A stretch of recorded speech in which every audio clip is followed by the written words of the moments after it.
तो हेलो दोस्तों, स्वागत है आपका एक नए वीडियो में। गैस तो आज हम बात करने वाले हैं रासायनिक समीकरणों को संतुलित करना क्यों जरूरी है। रासायनिक समीकरणों को संतुलित करना क्यों जरूरी है।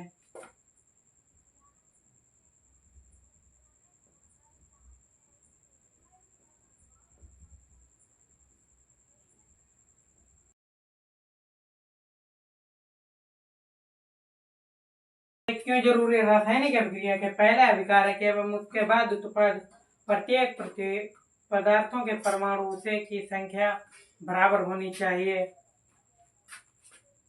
रासायनिक समीकरणों को संतुलित करना क्यों जरूरी है, आपको बता दूं।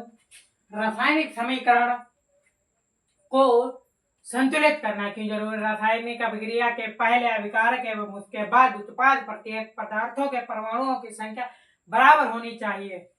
क्या है भाई। रासायनिक अभिक्रिया के पहले अभिकारक एवं उसके बाद उत्पाद प्रत्येक पदार्थों के परमाणु की संख्या बराबर होनी चाहिए। तो इसके दोनों तरफ द्रव्यमान भी बराबर हो जाएगा, इसीलिए रासायनिक समीकरण को संतुलित करना जरूरी है। आगे है आपका रासायनिक अभिक्रिया के प्रकार। चलिए बढ़ते हैं आगे। हाँ भाई, लिख चुका है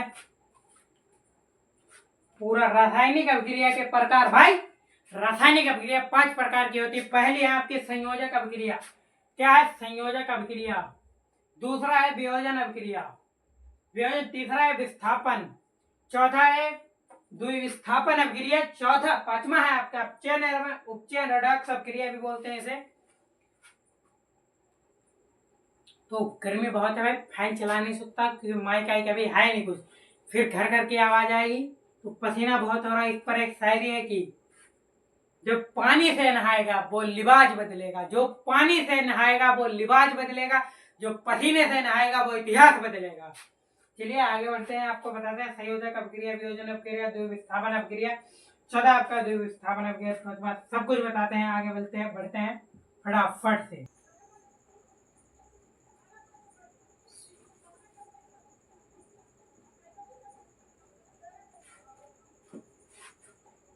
हाँ तो भाई संयोजन अभिक्रिया, इस अभिक्रिया में संयोजन अभिक्रिया है क्या यह समझ लेते हैं।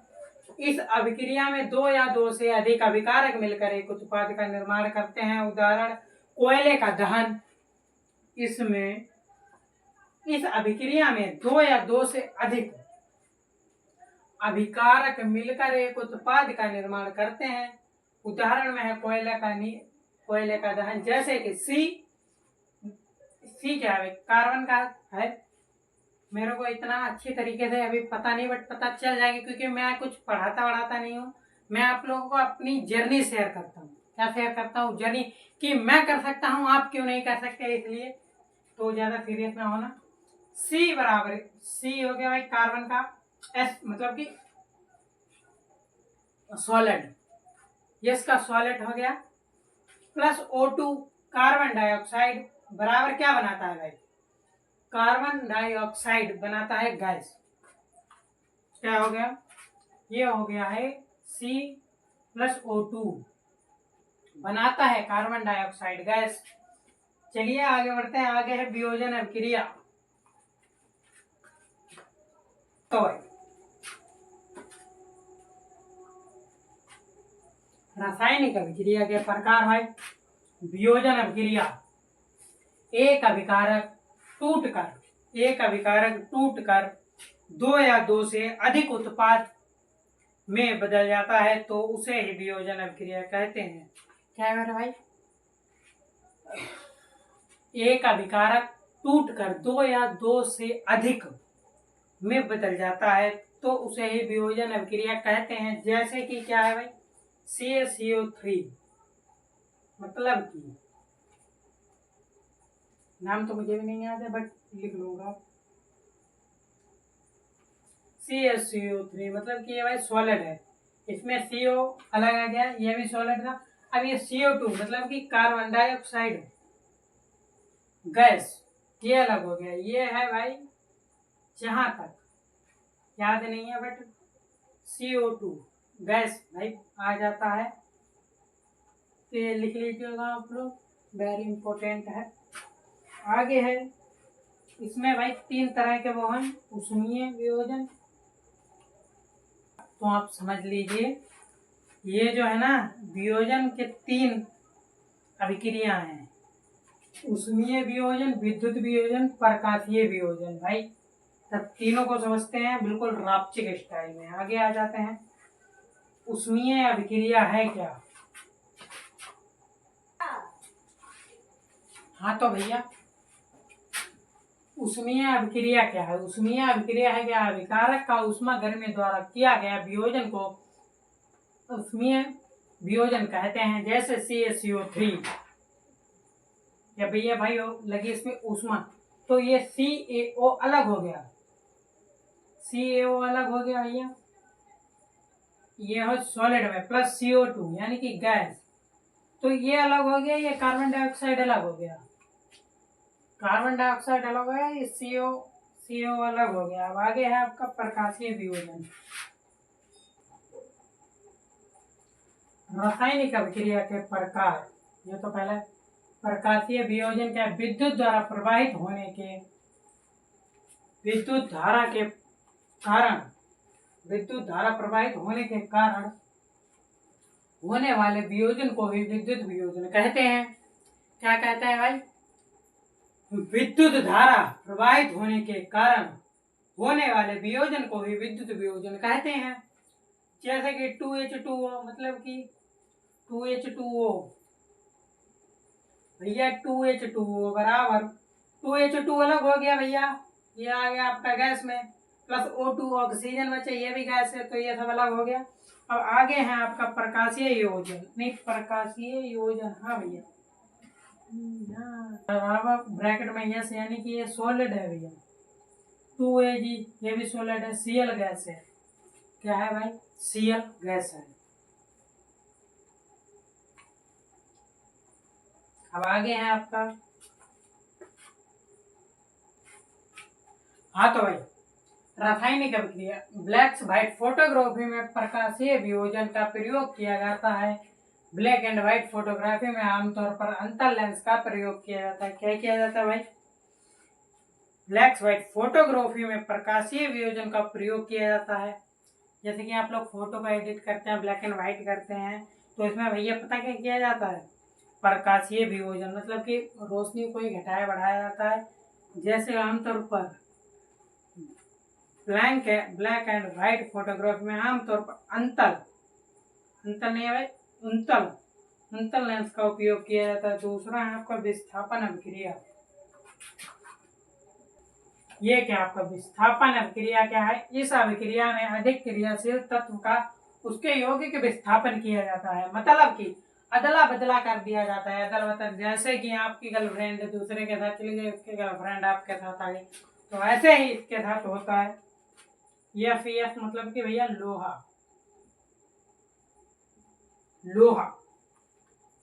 Copper,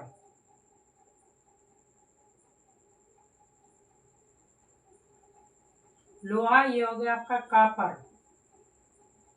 copper sulphate. अब इधर आप आइएगा तो यहाँ पर हो जाता है भाई उल्टा, यहाँ हो जाता है लोहा सल्फेट, यहाँ हो जाता है लोहा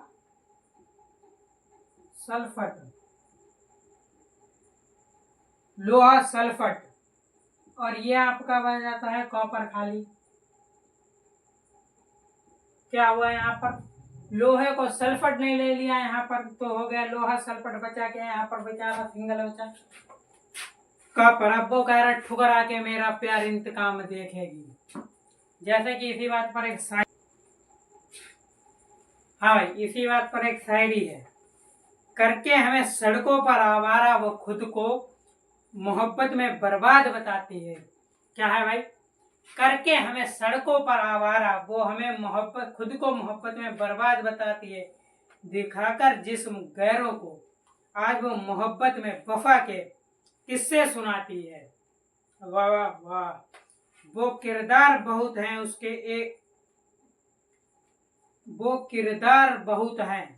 उसके एक एक झूठे एक नए यार हैं, एक एक एक छूटते हैं तो एक नए यार हैं, मोहब्बत पे चीज जाती है मुर्शद, मत पूछो मुझसे मोहब्बत की बातें, इस बारिश में मुझे भीगना पड़ जाएगा। वाह वाह वाह वाह।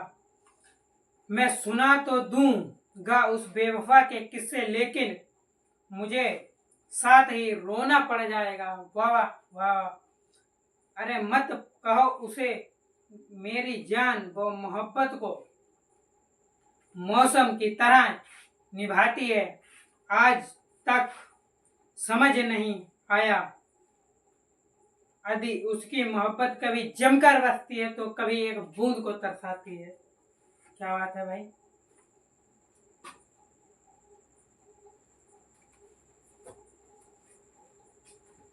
चलिए भाई आगे आपका है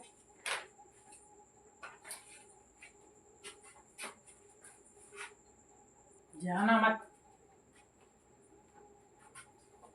तो भैया इसका मतलब क्या है, Na2SiO4, मतलब कि इसका मतलब हुआ है सोडियम सल्फेट।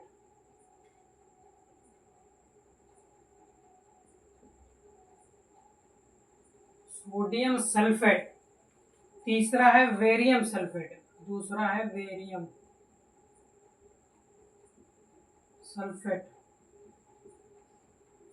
और अब इन दोनों को मिलकर बन गया है यहाँ पर आपका वेरियम सल्फेट।